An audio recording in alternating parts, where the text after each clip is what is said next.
madadala ng taong yan.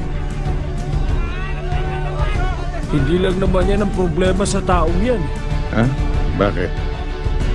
Ang hayop na yan, alam ang mga droga. At alam din niya kung saan ang pugan ng mga pushe. Tita Mariel, kailan